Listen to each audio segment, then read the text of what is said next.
how's it going tonight? Hope everybody had a good fan fest and enjoyed all the activities out there. Hope they didn't have a heat stroke because I know it's been really hot here in North Carolina this week. Basically, this video's going to be about the free agency going on this summer, anything and everything that the Canes have done. And so let's go ahead and just get straight on into it, okay? Alright, so basically we're looking at we're going to go all the way back to the NHL draft. And that means, obviously, with our selection, 12th overall, we picked Ryan Murphy out of the Kitchener Rangers. Nice offensive defenseman and should be a good puck-moving player. And we should hopefully be able to get him into a good deal. And obviously he probably won't play for us this coming season, but he should be there maybe the next year or after that at some point. So also a note on that, in the 7th round we selected Brody Sutter to keep the Sutter family going. That's 3 Sutters now, along with Brett and of course Brandon. So family connections always good. And getting into the offseason, the first real signing that we had was Jay Harrison. Jay did a lot of things for us last year, and he was one of our best defensemen last year, and it's great that we get him back, and hopefully he can continue to fight for a great job last year and the toughness and defensive aspects that he brings to his game. Patrick Dwyer signed 2 years, $1.25 million. Brings a good fourth-line guy who can work on the penalty kill and should be good for us as a fourth, third-line type guy. Big signings of the offseason, or re-signings, were Joni Pikkinen and Jussi Jokinen. Joni, obviously, a lot of people don't care for him, but he's an Olympic-caliber guy, and to get him for 3 years at $4.5 million each year, that's a great deal. It's a lot less than he would have got on the open market, and it's nice to see that he cares about Carolina and be willing to take that hometown discount.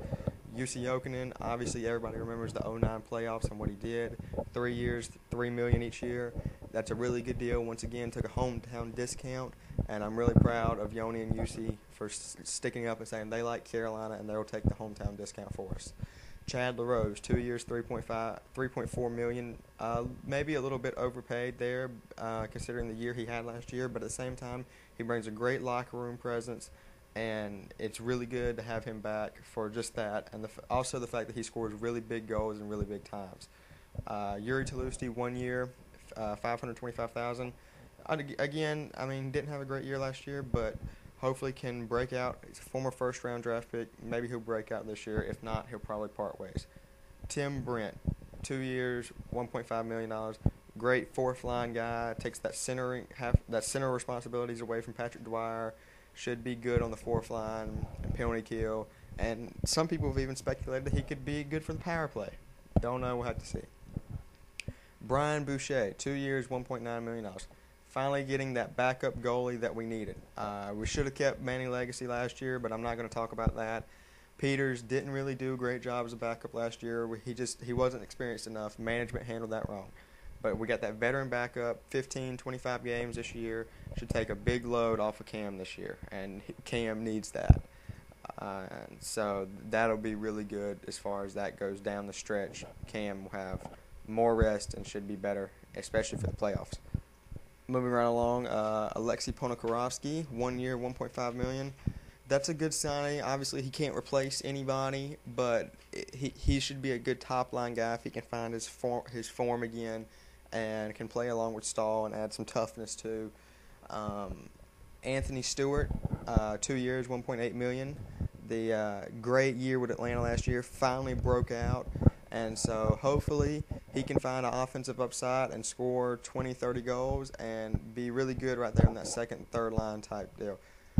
Biggest signing of the offseason, Tomas Kaberle, 3 years, $4.25 million.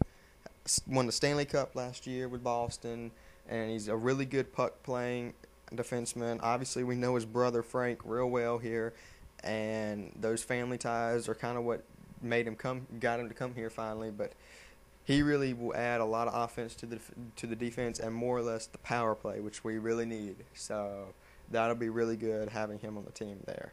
Derek Jocelyn re-signed 2 years, $1.4 million. He was probably the best defenseman we had down the stretch last year since once we got him from San Jose. And it's sad to say that he'll probably have to fight for his job, but he will earn it, and he will be a good addition to our defense. Brandon Sutter re-signed 3 years, $6.2 million. It's not that long deal that we were hoping for, but at the same time, it's hard to make a long-term deal for a player like Brandon because he's not an offensive player; he's a defensive player. And obviously, his additions to the penalty kill and being able to play against the other team's top line are just. It's hard to put dollars on that. However, maybe after this contract, if his offense comes back and he can be that 20, 25 goal scorer still, maybe we can get him signed to a long-term deal then.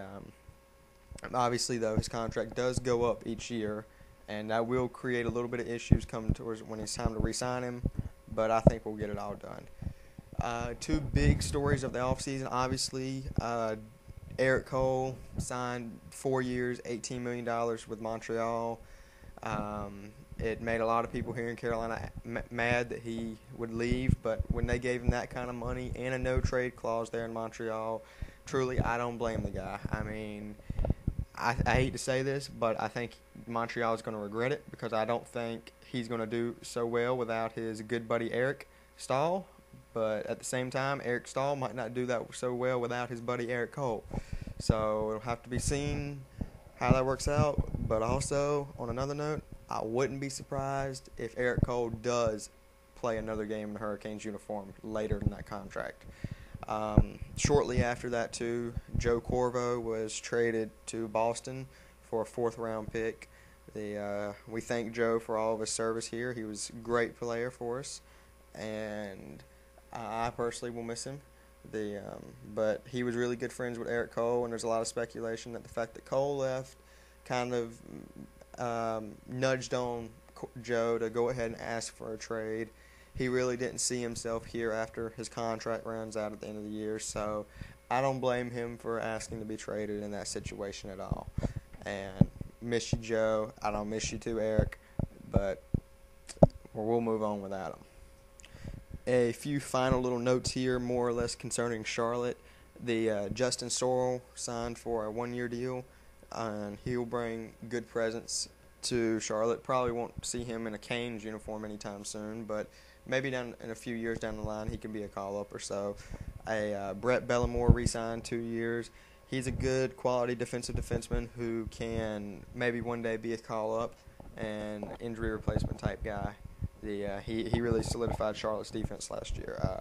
Chris Durno signed, former captain last year in the AHL, so that'll bring great leadership to Charlotte's locker room, and maybe we could see him in a Hurricanes uniform next year if somebody gets injured or something. He could be considered a call-up. Another call-up type guy, Brett Sutter, great defensive-minded Sutter-type player, and obviously we love having the Sutters here in Hurricanes and Checkers uniforms, and it's great to get 3 of them now in our camp. And finally, Bobby Sanguinetti signed to a 1-year deal. He had a lot of injuries last year, and his fault injuries or so, but he was once considered a really great prospect when we went and traded for him last offseason or so. And he could be a guy that could be called up on defense along with guys like Justin Falk and so forth. So great defense for Charlotte there. And one final note, Corey Stillman, still don't know whether or not he'll retire or return. But if he does decide to return, I'd be kind of shocked to see him in a Hurricanes uniform. Just really no roster space left for him, especially if we're going to let guys like Dalpe and Boychuk and Samson and those kind of guys have a chance to fight for a spot. So that's a good take on that right there on our off season so far. Well, that's basically going to wrap up this show, guys. I hope you liked my little breakdown there of the free agency and whatnot. If I missed anything, feel free to let me know. I'd love to know. I'm sorry if I missed anything, but I'll make it up. And what I'm going to do next here on the Caniac Chronicle is over the rest of the summer, I'm going to break down our centers, our wingers, defense, goaltenders, prospects, etc. And each section, each video will be a different topic. And so that's what to look forward coming up next. As always, like, subscribe, comment, tell your friends, tell everybody else.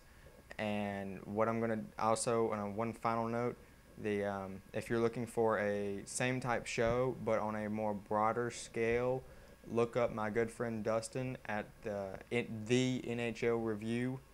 I'll post a link to his YouTube page somewhere, and check him out too. But as far as for Canes, I'll be right here with the Caniac Chronicle. So that's going to wrap up everything here, guys. See you next time.